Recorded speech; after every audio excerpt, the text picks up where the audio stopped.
പാർപ്പിടക്ഷാമത്തിന് പരിഹാരമായി ബഹുനില കെട്ടിട നിർമ്മാണം അനിവാര്യമാണെങ്കിലും മനുഷ്യന്റെ ജീവിത നിലവാരം ഉയർത്തുന്നതാകണമെന്ന് വിദഗ്ധർ. നവി മുംബൈയിൽ നടന്ന ദേശീയ സെമിനാറിൽ ഭാവിയിലെ നഗരവികസനവും അമ്പരചുംബി കെട്ടിടങ്ങളുടെ വെല്ലുവിളികളും ചർച്ചയായി. The institution of engineers India Navi Mumbai local സെന്ററിന്റെ ആഭിമുഖ്യത്തിൽ സംഘടിപ്പിച്ച ദേശീയ സെമിനാറിലാണ് രാജ്യത്തെ പ്രമുഖ ആർക്കിടെക്ട്മാരും എഞ്ചിനീയർമാരും നഗരാസൂത്രണ വിദഗ്ധരും ഒന്നിച്ചുകൂടിയത്. അമ്പരചുംബി കെട്ടിടങ്ങളുടെ വിജയം അവയുടെ ഉയരത്തിലല്ലെന്നും അവിടെ താമസിക്കുന്നവരുടെ സുരക്ഷയും ആരോഗ്യവും സാമൂഹ്യ ബന്ധങ്ങളും ഉറപ്പാക്കുന്നതിലാണെന്നും സെമിനാറിന്റെ സംഘാടക സെക്രട്ടറിയായ സുരേഷ് ബാബു പറഞ്ഞു. നമ്മുടെ രാജ്യം സാമ്പത്തികമായിട്ട് ഒരുപാട് മുന്നോട്ട് പോകുന്നുണ്ട്. അതേസമയം ഗവൺമെന്റ് എത്രയോ വളരെ വലിയ എമൗണ്ട് നമ്മുടെ സിറ്റിയുടെ ഇൻഫ്രാസ്ട്രക്ചറിന് വേണ്ടിയിട്ട് ചെലവഴിക്കുന്നുണ്ട്. പക്ഷേ ഈ ചെലവഴിക്കുന്ന പൈസ വെച്ച് വലിയ വലിയ എയർപോർട്ടുകൾ, അല്ലെങ്കിൽ ഫ്ലൈ ഓവർ, മെട്രോ റെയിൽ, അങ്ങനെ ഒരുപാട് ഇൻഫ്രാസ്ട്രക്ചർ പ്രോജക്റ്റ് വരുന്നുണ്ട്. പക്ഷെ ഇതൊക്കെ വന്നിട്ടും ഇതൊക്കെ നമുക്ക് ആവശ്യമാണ്, ഇതൊക്കെ ഏറ്റവും ആവശ്യമുള്ള സാധനമാണ്. പക്ഷെ അത് നമ്മുടെ സാധാരണ ജനങ്ങൾക്ക് എത്ര പേർക്ക് ഉപയോഗപ്പെടുന്നുണ്ട് എന്നുള്ളത് നമുക്കൊന്ന് പരിശോധിക്കേണ്ടതാണ്.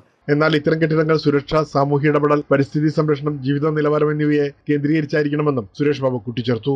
പിന്നെ നമ്മുടെ ഈ രാജ്യം പുരോഗമിക്കുന്നതിനനുസരിച്ചിട്ട് നമ്മുടെ ഏറ്റവും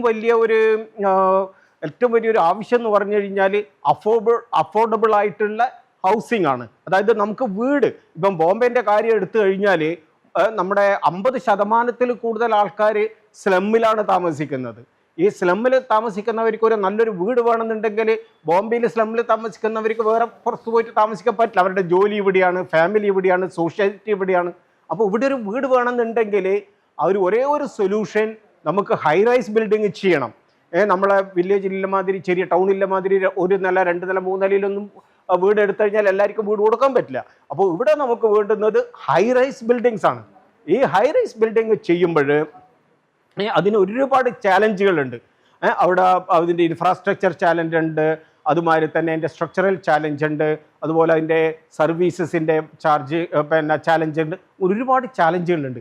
ഈ ചാലഞ്ചുകളൊക്കെ എങ്ങനെ നമുക്ക് ഓവർകം ചെയ്യാം, ഇതെല്ലാം എങ്ങനെ നമുക്ക് പരിഹരിക്കാം, അതിന് വേണ്ടിയിട്ട് ഏതൊക്കെ പ്രൊഫഷണൽസിനെ എല്ലാം കൂട്ടണം. നമുക്കതിൻ്റെ ആർക്കിടെക്ട്സ് വേണം, എഞ്ചിനീയേഴ്സ് വേണം, അതുപോലെ പോളിസി ഡിസിഷൻ മേക്കർ വേണം, പ്രോജക്റ്റ് മാനേജേഴ്സ് വേണം. ഇതൊക്കെ കൊണ്ടുവന്നിട്ട് ഒരു ടീമായിട്ട് പ്രവർത്തിച്ചാൽ നമുക്ക് ഇത് ചെയ്യാൻ വേണ്ടി പറ്റുള്ളൂ.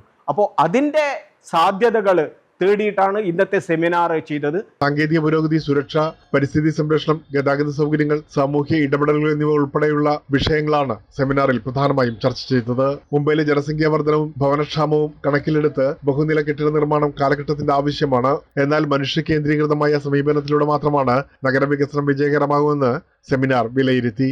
ഇന്നത്തെ സെമിനാറിൽ വളരെ നല്ല ആൾക്കാരുണ്ടായിരുന്നു. അവരുടെ പ്രതികരണം വളരെ നല്ലതായിരുന്നു. അപ്പോൾ ഒരുപാട് എക്സ്പേർട്ട് അവരുടെ ഐഡിയകളും ഡിസൈനുകളും ഇത് പ്രസന്റ് ചെയ്തിട്ടുണ്ട്. ഇടവേളയ്ക്ക് ശേഷം കാണാം കൂടുതൽ വാർത്തകളും വിശേഷങ്ങളും. ഭാഷാ തുല്യത നേടുന്നതിന് വേണ്ടിയുള്ള ഒരു മാതൃക ലോകത്തൊരു ഗവൺമെന്റും ചെയ്യുന്നില്ല. സ്വന്തം ബഡ്ജറ്റിൽ നിന്ന് കാശ് മുടക്കി